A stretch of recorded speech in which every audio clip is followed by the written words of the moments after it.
Please subscribe to my channel to help me grow. The moment I heard his voice answer my wife's phone, my entire body went cold.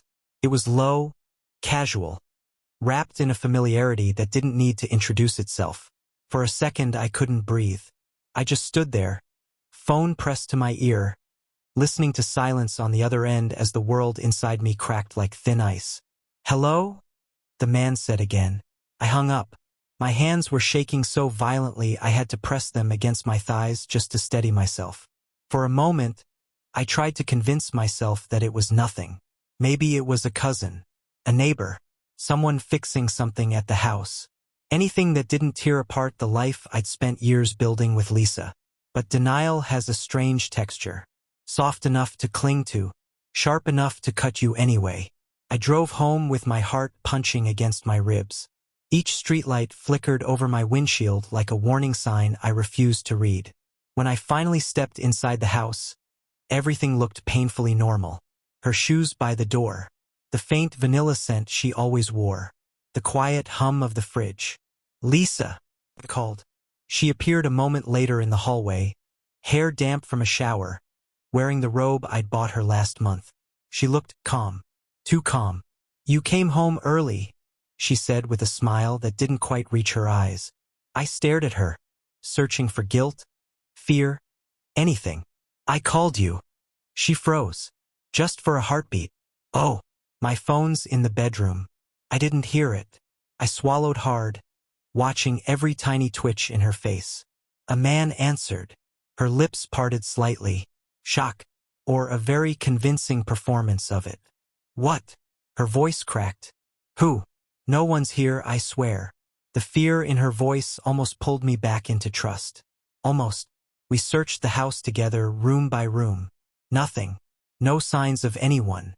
Not even a misplaced glass or a shifted curtain. She kept touching my arm, her voice trembling as she repeated the same words. "I would never do that to you. You know me." And for a moment, I wanted desperately to believe her. That night, I lay awake beside her, listening to her steady breathing. My mind played two films at once. One where she was innocent and hurting because I doubted her, and another where she was lying inches from me, hiding someone else's scent beneath her skin. The next morning changed everything. As I left for work, I saw it. A small black key fob on the ground beside our trash bins. Not mine. Not hers. Not anyone's I recognized. My pulse thudded as I picked it up. I clicked the button. A car chirped in response from across the street. A gray sedan. The same one I had seen idling 2 nights earlier when I came home late. The one I told myself was probably just a neighbor's guest. The one that drove off the second I parked. I walked toward it slowly, heart slamming, palms damp. I opened the trunk first. Empty. Then the back seat. Empty. But the passenger seat held something that made my blood drain to ice. A photograph. Lisa. And a man I had never seen before. His arm around her waist. Her head resting on his shoulder. Both laughing like the world belonged to them. The date on the bottom corner was from last week.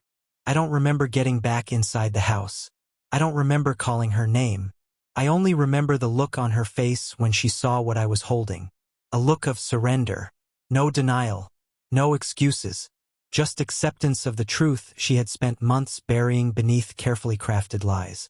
He was an old friend. A mistake.